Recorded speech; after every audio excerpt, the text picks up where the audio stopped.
I didn't wait.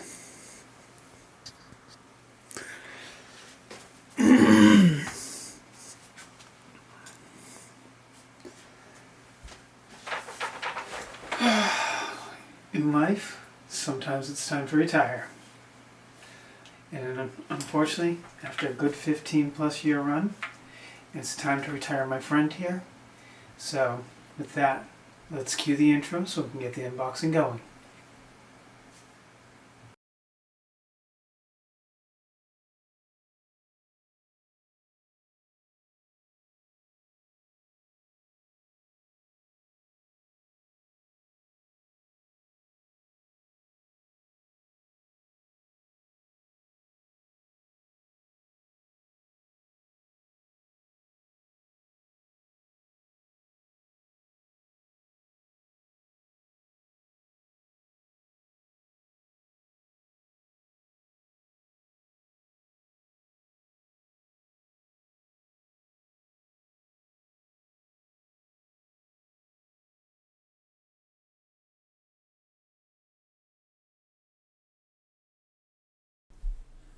Alright, let's talk about my poor old Canon.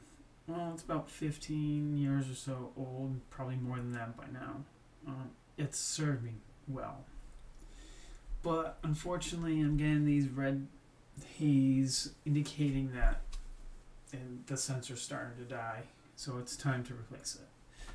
Did a bit of research. I was going to stick with Canon, but then I decided to go mirrorless, and there were things that I kept hitting. Like, the camera I was looking at didn't have the weathering and all that, so it was time to switch brands, and it didn't have a lot of the features I needed. I needed a camera that was all around in that, like this one is, but unfortunately it is time because it is starting to die. Alright, so I decided on going with this. Ready for it? It is, let me put this down. Yeah, I'm one in the shot. You know how it goes. Alright, you ready?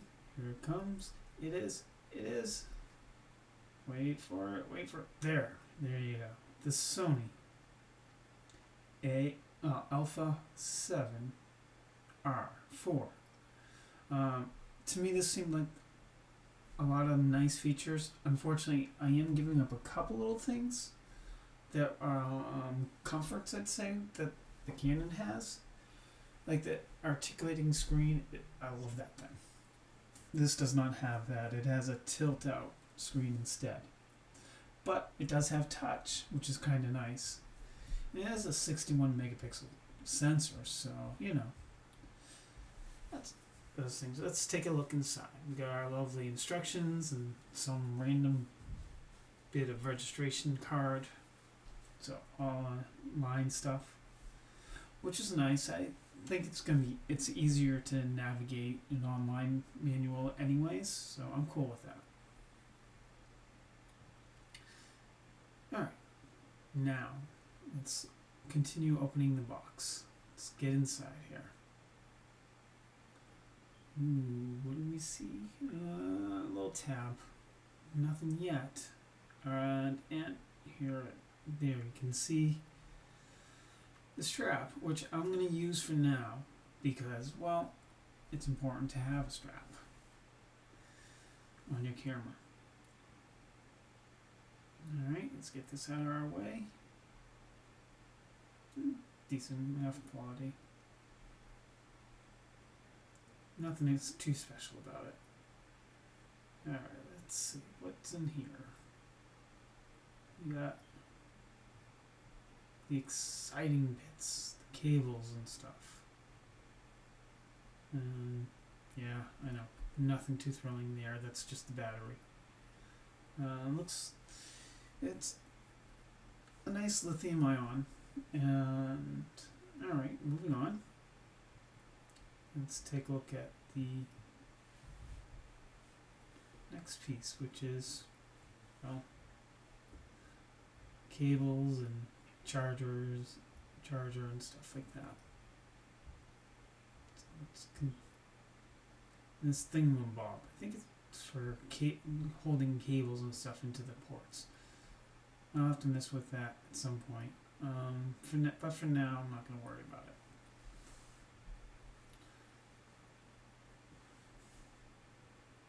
Yeah, cables. Just continue to dig into these boxes, compartments. And that's the charger. Looks pretty decent. It's nice that you have the option to either charge the battery in camera or use something like this. That's kind of convenient. Alright. Anything else? Yep. There we go. The rest of the bits for the charger. And now for the camera itself. Alright, let's get the box out of the way. And let's reveal the camera body. Ready for it? Ready? Ready? And here it comes.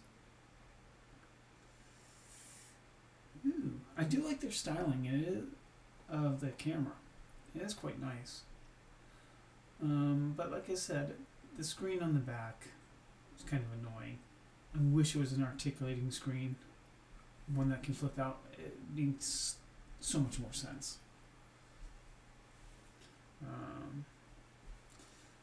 I like the configuration of the buttons. They seem to be all in reachable order and things of that nature. The only problem is this did not come with a lens, so I'm going to have to pick one up.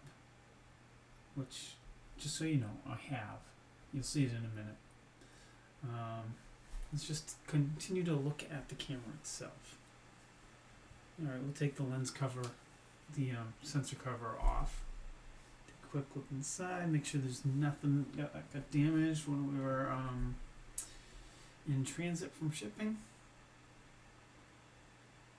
And we can also, while we're at it, take a quick look at what the Canon looked like. You can see the Canon had a mirror where the one the Sony is mirrorless. I thought mirrorless was a good idea for me, so you know, and I might still use the Canon for some light photography of that nature. And I'm sorry you can't see that bit because for whatever reason, hey, I got a hat in the way. So you can see the mounts are very different at this point. The Canon's definitely larger.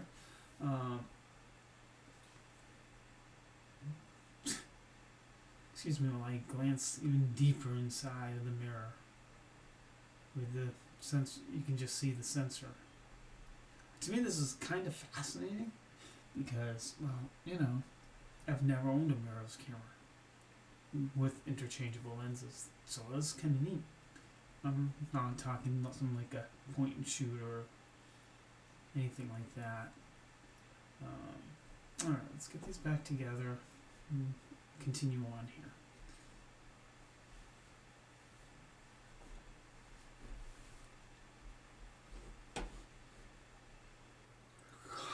Sorry.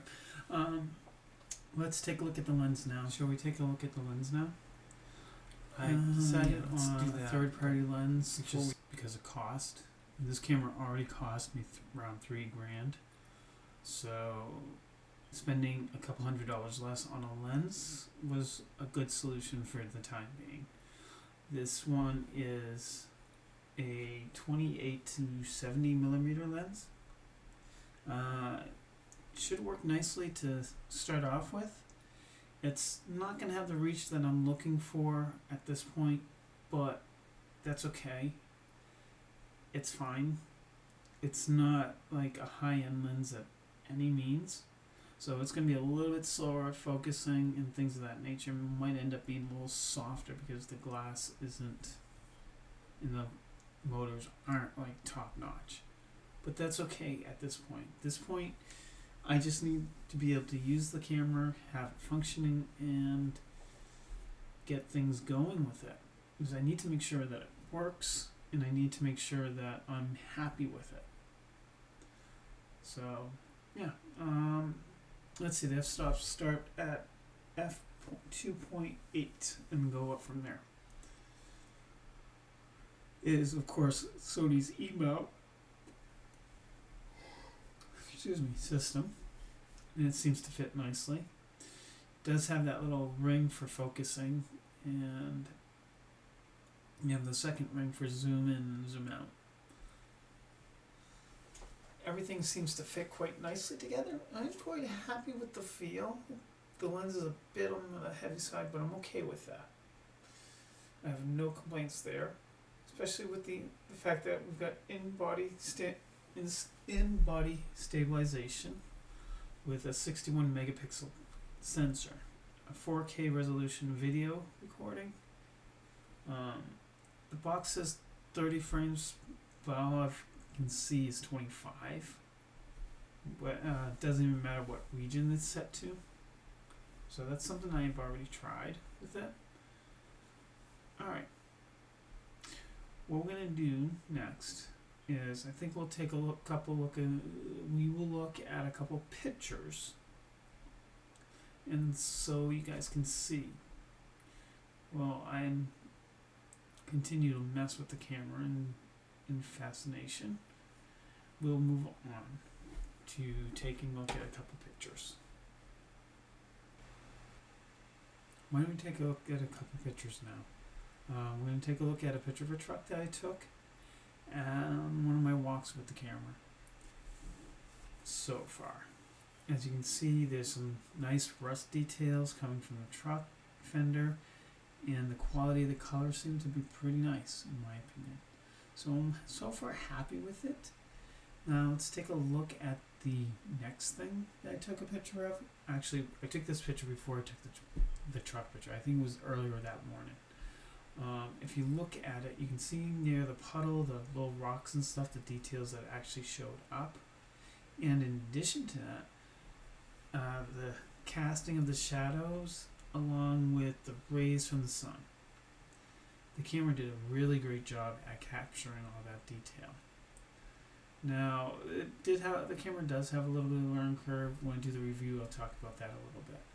Alright, with that, and if you don't want to miss the review, hit subscribe, hit that bell icon, and leave me a comment as to what you might want to hear about as far as the review on the camera goes. Alright, with that, I'll catch you in the next one, and I'll talk to you later. Bye.